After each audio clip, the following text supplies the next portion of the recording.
Bom dia a todos. Meu nome é Lídia, eu sou estudante, estou no último ano de medicina. E hoje eu vim apresentar para vocês, com muita alegria, os resultados de uma pesquisa simplória que nós fizemos, mas que é de muito significado para nós. O título da pesquisa é Aprendendo com a Prática: Opiniões e percepções de estudantes da área da saúde após a realização da anamnese espiritual. Hoje, na literatura, existem algumas razões que são levantadas para justificar a abordagem da espiritualidade na prática clínica. Talvez a razão mais apelativa hoje para a nossa comunidade científica seja a influência das crenças e práticas religiosas e espirituais na saúde física e mental dos nossos pacientes. Então, essas crenças e práticas estão associadas a desfechos tais como menor prevalência de depressão e suicídio, melhor qualidade de vida, menores níveis de pressão arterial sistólica, menor mortalidade geral, menores níveis de proteína C reativa. Mas outras razões também têm sido levantadas. Por exemplo, muitos pacientes utilizam as suas crenças espirituais e religiosas para lidar com seus problemas de saúde, o que a gente conhece na literatura como coping religioso e espiritual. E muitos pacientes também desejam essa abordagem.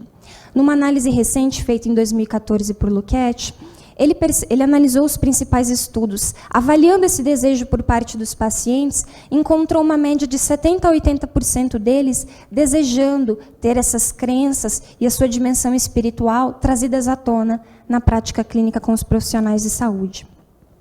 Apesar disso, essa abordagem ela ainda é pouco realizada. Nessa mesma análise de 2014, que eu acabei de mencionar, o Lukács encontrou uma média de 8% a 15% dos pacientes apenas que têm a sua dimensão espiritual explorada no site terapêutico com os profissionais de saúde, com os médicos. As principais barreiras que os profissionais da saúde elencam para não discutirem esse assunto com os pacientes estão aqui: falta de tempo, falta de treinamento, medo de impor crenças religiosas, medo de ofender os pacientes e dificuldade para identificar os pacientes que desejem essa abordagem. E se a gente olhar com atenção, a gente vai perceber que as três últimas dificuldades elas também se correlacionam com falta de treinamento. Realmente, essa falta de treinamento hoje ela é uma realidade no nosso país. Num estudo de 2012, com 86 escolas médicas aqui no Brasil, foi detectado que apenas 10% delas referiram que tinham cursos específicos sobre espiritualidade e saúde.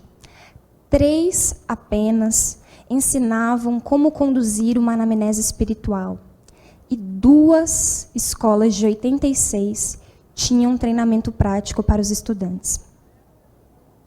Nesse contexto de falta de treinamento, é que surgiu a Liga Acadêmica de Saúde e Espiritualidade na minha universidade, na Federal do Mato Grosso do Sul.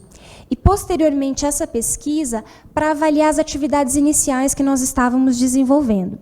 Então, o objetivo da pesquisa foi avaliar as opiniões e percepções de estudantes da área da saúde, participantes da LIASE e da Liga, acerca da abordagem espiritual realizada com pacientes internados, após terem recebido treinamento teórico e prático específico sobre o tema. Foi um estudo transversal e descritivo, que envolveu 60 estudantes do 1º ao 3º ano dos cursos de medicina, enfermagem, psicologia e fisioterapia, que voluntariamente aceitaram participar da LIASE. Desenvolvemos as nossas atividades na Universidade Federal do Mato Grosso do Sul e no Hospital Universitário Maria Aparecida Pedrocian, nos anos de 2012 com o grupo 1 e 2013 com o grupo 2. A LIASE, ela surgiu como uma iniciativa de estudantes da área da saúde, conjuntamente com o professor que nos apoiou e com a capelania hospitalar, né, do nosso hospital universitário. Ela foi fundada em 2011 e, no período de 2012 e 2013, desenvolveu atividades teóricas, inicialmente semanais, seguidas depois de um treinamento prático, e toda a abordagem com os estudantes durou um período total de 8 meses. Nesses anos de 2012 e 2013, nós consideramos espiritualidade como a busca pessoal para entender questões últimas da vida, seu sentido, as relações com o sagrado ou com o transcendente, que pode ou não levar ao desenvolvimento de práticas religiosas ou formações de comunidades religiosas. Aqui eu coloquei uma tabela com os 14 temas teóricos que nós trabalhamos em 2012 e depois em 2013. Eu não vou ler todos, mas eu vou salientar alguns. Mitos e verdades envolvendo ciência e religião, o que é espiritualidade, por que abordá-la, como, quando abordá-la, quais os possíveis resultados, os possíveis benefícios, os limites, as barreiras, o próprio coping religioso espiritual, métodos de avaliação espiritual, cuidados paliativos, bioética, enfim. Depois do treinamento teórico, a gente então foi para a prática. Essa prática foi feita com simulação, uma simulação com um ator-paciente. Então, um coordenador da LIASE abordou um paciente-ator, abordou a dimensão espiritual desse paciente e discutiu, junto com os estudantes na sala, as principais dificuldades, as principais potencialidades dessa abordagem. Depois disso, os estudantes foram divididos em pequenos grupos, sempre coordenados por um tutor, e fizeram ao todo 3 visitas ao hospital, cada estudante. Cada aluno, ao final, realizou 8 abordagens espirituais. Sempre, após uma ida ao hospital, os estudantes se reuniam ao final, faziam uma reunião de fechamento, discutiam as dificuldades, as potencialidades, e eram também instruídos, caso necessidades espirituais mais complexas fossem identificadas, que procurassem o serviço de capelania hospitalar. Aqui eu coloco uma foto de alguns dos nossos estudantes. Eles estavam lá no hospital, indo realizar a abordagem espiritual dos pacientes. Só para dar uma ideia das atividades. A anamnese espiritual, nesses 2 anos, foi realizada com base num questionário que foi construído ao analisarmos os principais tópicos abordados em instrumentos hoje validados, como o FICA, o HOPE, o FAITH.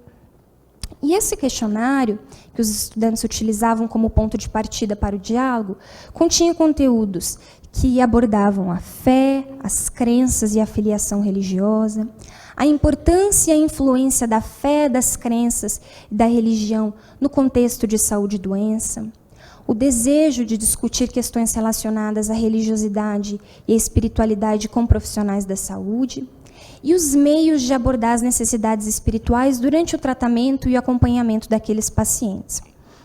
Vale enfatizar aqui que esse questionário realmente ele foi utilizado como um ponto de partida para o diálogo, para que questões mais profundas pudessem vir à tona e que os próprios pacientes pudessem, ditar o tom e evidenciar quais eram as suas necessidades espirituais, a sua própria compreensão de espiritualidade. Depois de cada anamnese, de cada diálogo com os pacientes, os estudantes então respondiam a um questionário com 10 questões fechadas, um questionário autoaplicável, com a possibilidade de, no final, listar as principais dificuldades. A tabulação foi feita no Excel, a análise foi realizada com o programa SPSS versão 17.0, e nós fizemos, então, uma análise descritiva, utilizando porcentagens, média, mediana, desvio padrão, intervalo de confiança de 95%, e usamos também testes de Spearman para determinar a força de correlação entre a opinião dos estudantes e as suas percepções daquela abordagem. Quais foram os nossos resultados, então? Ao final, nós tivemos 50 estudantes envolvidos no estudo, 80% da amostra inicial, 10% dos estudantes não entraram no estudo porque não concluíram o treinamento. Tínhamos estudantes da medicina, da enfermagem e da fisioterapia. Então, eles responderam ao questionário fechado, acerca das suas opiniões. Vamos ver as respostas. Como você se sentiu durante a abordagem espiritual?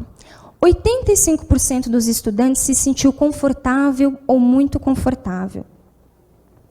O paciente gostou da abordagem espiritual? 85% dos estudantes acreditou que sim. Maiores benefícios poderiam ocorrer caso essa abordagem tivesse um segmento, tivesse um follow-up? 72% dos estudantes acreditou que sim. Quais as dificuldades encontradas durante a abordagem? As duas principais foram falta de abertura por parte dos pacientes e timidez. Entretanto, quase metade dos estudantes não encontrou nenhuma dificuldade ao realizar esta abordagem. Quando os alunos se sentiram mais à vontade, mais confortáveis durante esse diálogo, eles também tenderam a acreditar que o paciente foi honesto nas suas respostas, gostou da abordagem, sentiu-se melhor e mais motivado. Como discussão, então, eu trago aqui os dados que nós apresentamos, revelam a importância de uma formação específica sobre como abordar a espiritualidade. A maioria dos estudantes nesse estudo sentiu-se confortável, relatou impressões positivas quanto à aceitação do paciente e quanto a possíveis benefícios com o segmento. Esses dados juntos nos fazem conjecturar que, possivelmente, esses estudantes tenderão a abordar a espiritualidade nos pacientes que chegarem até eles na sua prática clínica. Limitações desse estudo, algumas.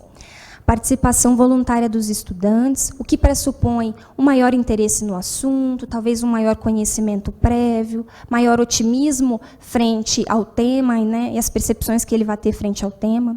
Não tivemos um grupo controle também, o que não nos permitiu comparação de resultados com quem tenha passado pela liga e quem não tenha passado. E os estudantes, ao realizar essa abordagem da espiritualidade, eles não tinham tido um contato prévio e nem um segmento futuro com os pacientes. Talvez a falta de abertura e a timidez que eles experienciaram tenha sido um resultado de não ter tido um diálogo antes com esse paciente, não ter construído uma relação médico-paciente, E ele já chegou, se apresentou e conversou sobre a espiritualidade. Talvez esteja aí a causa dessa falta de abertura percebida por alguns deles. As nossas conclusões.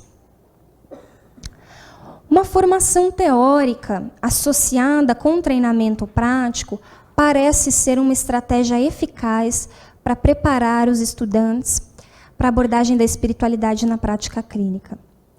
O desenvolvimento de competências pode ajudar a desmistificar tabus sobre a opinião dos pacientes, permitir que os estudantes sintam-se mais confortáveis e forneçam, então, um atendimento mais integrativo, mais sensível aos pacientes. Sem dúvida, novas iniciativas para treinar estudantes, novos estudos são necessários para corroborar os dados que nós apresentamos aqui.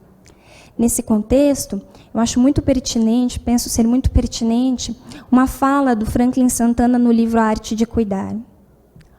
Os alunos da área da saúde precisam ter acesso a esse material. E com isso começarmos a romper com o modelo positivista de ensino, que só considera o ser humano reduzido à sua fisiologia. Nesse sentido, poderíamos não só proporcionar aos futuros médicos e demais profissionais da saúde maior compreensão ao lidar com pessoas. Poderíamos, então, abrir caminhos a mais pesquisas que venham a mudar definitivamente o paradigma médico hoje apresentado. Eu deixo aqui uma foto do grupo desse ano, que está passando pelo nosso treinamento, um grupo grande, um grupo coeso, um grupo que está estimulado e que está mostrando abertamente que quando cuidado, quando olhado com carinho, pode mostrar resultados diferentes, pode encontrar um sentido diferente na sua prática clínica. Eu estou aqui como estudante, eu sou do último ano, mas eu represento o João e a Maria, que estão aí no primeiro e no segundo ano nas mais diversas universidades. Eu estou sem sentido, eu quero fazer diferente, eu quero fazer uma prática que tenha o meu coração, mas eu preciso de você, professor. Eu preciso que você me acolha, eu preciso que você olhe para mim, que você me mostre que as dimensões do paciente, para além do biológico, são muito importantes. Que a dimensão espiritual é de fundamental importância no cuidado. Eu trago isso em mim, mesmo que eu seja muitas vezes violento na minha fala ou indiferente na minha postura nas aulas. Eu não tenho ninguém que me mostre diferente. Eu preciso de você, professor. Você que está aí sabe que isso é importante. Então, se você sabe que me ajuda. Me ajuda. Eu estou ali quietinho na aula. Muitas vezes não falando o que estou pensando, sem saber o que fazer. Mas eu sei eu sei que se alguém me mostrar algo diferente, o meu resultado pode ser diferente. Esse é meu convite. Se temos aqui professores e alunos que sabem que isso é importante, vamos acolher os estudantes. Vale muito a pena. Muito obrigada.